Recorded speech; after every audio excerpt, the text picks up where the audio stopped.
So Snailo was perfectly covering that hole, like with his body, looked like a cartoon. Didn't get it on time. Now he's climbing on the inside of the wall there. Snailo, extreme Snailo. And Chubbs McFisherton, surprisingly, is not freaking out about food. Wagging his butt every time we come near. Chubbs McFisherton. Toast gotta clean that tank, yo. What up, Snailo? It's all like, what up?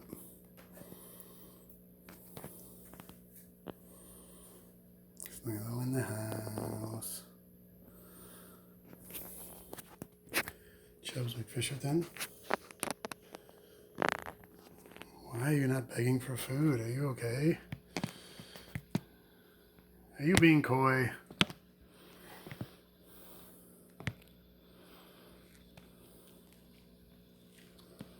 Look at Chubbs up close.